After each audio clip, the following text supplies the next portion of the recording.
Hello everyone. My name is Brittany. Welcome to my channel. Today I have another episode of my Planet Zoo series here in Grassland Grove Zoo. In this episode and episode 12, I'm going to be working on 4 habitats for 4 brand new animals in the zoo. It's a 2-parter series and I'm going to be building habitats for a whole bunch of different deer type of animals. And this section of the zoo is going to be called Oh Deer. If you couldn't tell by now, yes, I truly love my puns. The very first animal that we will be building a habitat for in this episode, the Pronghorn Antelope. I can already spoil that out of all of the habitats that I'm going to be building in this 2-parter series, the Pronghorn Antelope guest viewing area is my least favorite building. And I will almost definitely be making some adjustments later on when I know what I'd like to do with it. Spoiler alert, it's mostly made out of breeze block. And for some reason, I really think that breeze block can turn out to be one of the most boring looking buildings if it's not done well with a whole bunch of different contrast. And I think that's what my problem is with this building. All of that being said, I'm now going to refocus my attention onto what's going on in the speed build. You'll notice that I have built out a massive rectangular viewing platform, which connects to one of the main pathways from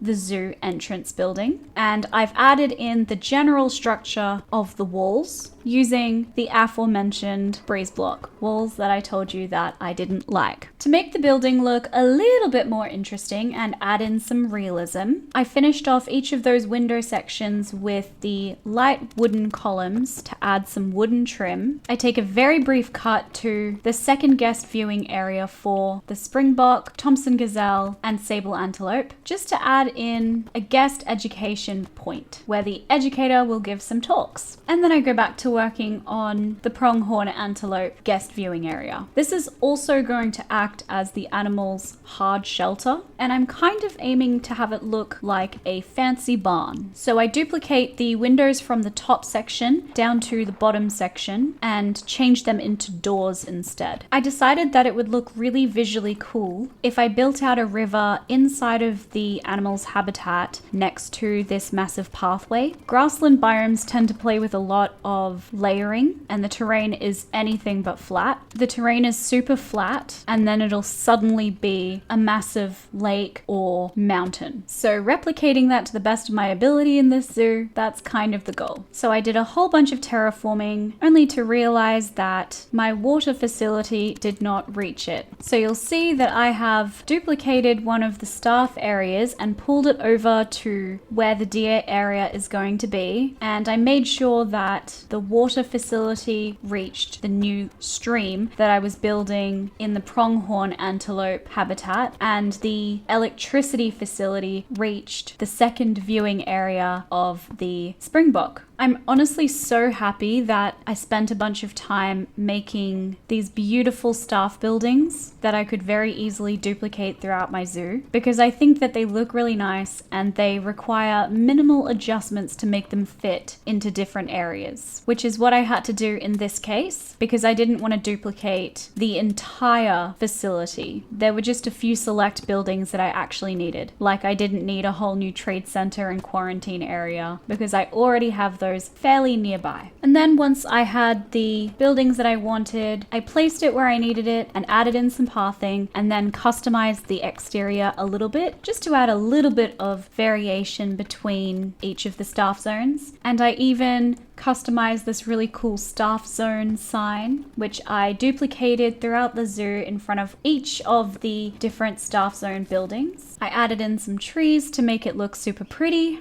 And then I changed a whole bunch of the staff zone area because I decided that this area would really need another vet, and it would absolutely need a staff room because deers obviously run in herds, and that means there's going to be a whole bunch of animals here. However, this decision took a whole lot more adjusting than I'd originally anticipated, but it will make sense when you see what I'm planning on building on this side near where the staff zone is. This is actually where most of the deer habitats will exist. So it really did make a lot of sense for me to spend some time building out the staff area around here. It was honestly a really good decision to make this change to the staff building area because beyond it being really functional, it adds in some variation between each of the staff buildings. I'm only complaining because I'm being extremely lazy. But I mean, hey, it was still a whole bunch quicker making changes to the existing building than it would have been if I'd had to build a whole brand new building from scratch. So I mean, a win is a win, and I do really like the way that this ended up looking, and I love the way that I decided to decorate it in the front. I think that it looks really nice for the guests who are walking past. I added in a couple of rocks to hide the front of that building,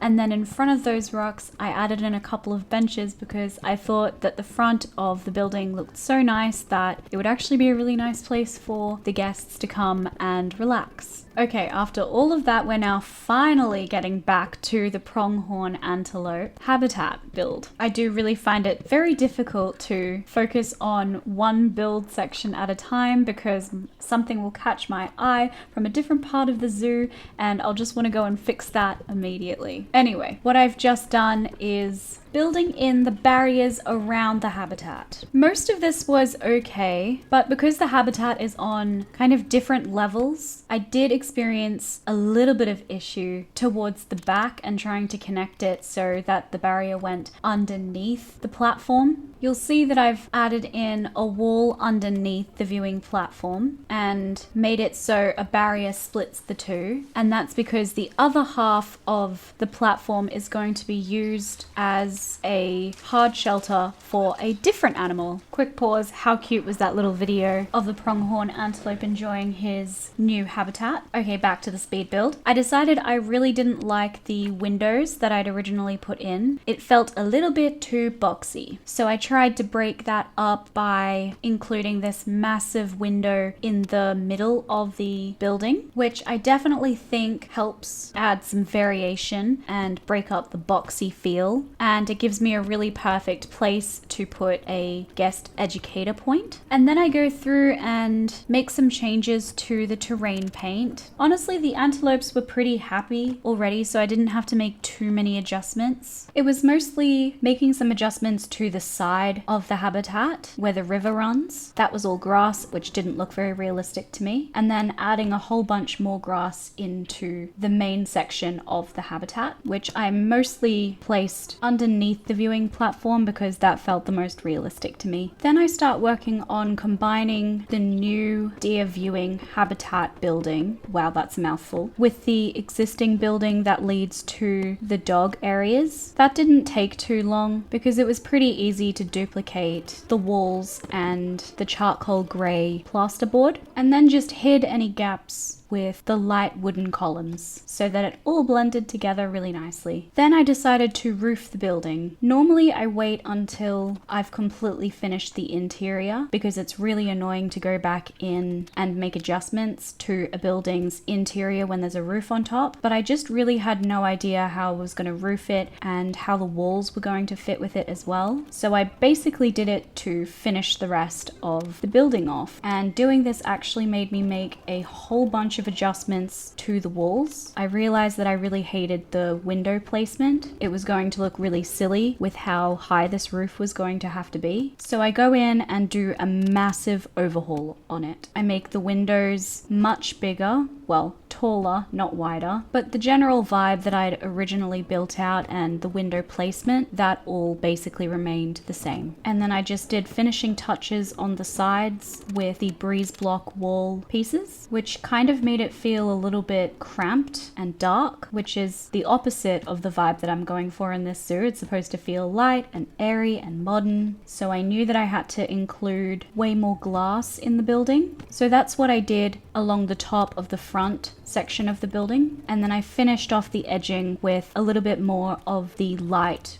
wooden columns along the top and bottom edges of the window panes. And then continued that same wooden trim along the edges of the roof pieces and the edges of the building itself. And then of course the doorways as well. All of this really helps to break up the breeze block. I'm still not super duper happy with how much breeze block I'm using in this build. I don't think that it's particularly visually interesting, and I might make some further adjustments to it in a later zoo improvements video. The next part is where I blend in the main building with the path so that it's not just popping up out of nowhere. I extended the breeze block wall next to the habitat so that it reached the next habitat and covered the gate for the zookeepers, and then extended the wooden beams along the edging to finish them off nicely. I leave it there for now because I'm not exactly sure what I wanted to do on the other side of the path, but I do come back to it later on in the video. In the meantime, I move on to some further adjustments with the roof of the main building. I added in some additional glass panels along two of the walls at the top, and then included some skylights as well, just because the building was feeling quite dark on the interior and I wanted to brighten it up. Even with all of the wooden trim and the glass that I was adding to it, the building still felt a little bit boring to me, so I added on this curved roof detail out of the metal clad roof pieces. In this next part, I'm building out a massive rock wall along the perimeter of the habitat to finish it off and make it feel a lot more realistic and blend in with a grassland biome. I started off by building a massive rock wall that I could easily duplicate along the entire edge of the perimeter. I made sure that the rocks all looked a little bit different in this rock face piece that I made before I duplicated it across the entirety of the habitat. It was quite a huge amount of space that I had to cover with rocks, so the pre-built rock face actually helped a lot and meant that I just had to go in and fill in some of the gaps as well as make it look a little bit unique and add in some variation. That being said, even with the pre-built wall, it still took a really long time to add all of the variation that I wanted to include and to make it look realistic and blend in with the environment. Once I'd placed down the rock wall everywhere, I then went in with some large rocks to fill in as much of the empty space or the space that I needed to fill as possible. And then from there, I just went in with some smaller rocks of different shapes and sizes to further fill it out and add in variation. And the end result is exactly what I was picturing it to look like. So that's good. Then I added in all of the habitat necessities. So food, obviously because of the stream, there's no water that's needed, but bedding, and then all of their enrichment items. For the bedding, I thought that it would be really cute if the underneath of the guest viewing area was like a barn sort of space for them. So I added in all of their bedding underneath there and had it coming out, poking out a little bit like they moved it out of their shelter space. As you can see, I then went through and added in all of the foliage around the habitat and along the rock wall. To mix things up, I actually used cypress trees as the main trees in this habitat, which I haven't used in any other habitat yet, mainly because most of the animals come from either South America or Africa, and cypress trees are not in their environment. So it was fun to kind of change it up a little bit. The foliage on the rock walls is pretty standard to what I've used throughout the rest of the zoo. I do mix it up a little bit on the rock wall as well by including some of those big bushes, and aimed to use a lot of variety of colors of foliage throughout the rest of the habitat. Thankfully, the antelopes like a lot of foliage because I think that I made their habitat look really quite pretty. Inside of the guest viewing area, you'll see that I added in the habitat education board that is sitting on some rocks, and that is what I stole from the piggies habitat. And I also used the rocks to hide the charity bins. I was originally going to also hide in the normal bins, but I didn't like the way that it looked, so I moved those around the corners of the building instead. I also included some of these kid-friendly habitat education navigation buttons. I haven't actually used them before, but they're really cute. And then some signs as well to ensure the guests aren't freaking the animals out too much, because they are quite shy animals and I don't want to get alerts every 3 seconds about them trying to hide and being stressed. I added in some benches along the center of the building to break up, I guess, where the guests would view and where the path would go, and then added in some vending machines along the back wall as well. Then I'd go back to trying to blend in the building with the surrounding environment. I build out this big flowy wall that leads to the staff area, and that flowy wall is actually one of my favorite things that I've built in this zoo so far. So I definitely think that it's going to become kind of a motif for blending areas in throughout the rest of the zoo. It just breaks up, I guess, the harsh lines because there's a lot of just very structured buildings in this zoo. I kept the landscaping fairly minimal in front of the curved wall because, I mean, this is supposed to be a grassland biome and there's a lot of blank space in a grassland biome usually. I added in a couple of guest benches because I thought it would be a nice place for them to relax, and made the path feel a little bit more finished by including some dark wooden columns along the edge. I extended the curved wall a little bit further so that the staff zone sign would sit in front of it, which I think gave it a nice little background and made it a little bit more visible. That is everything that I have for you in today's video.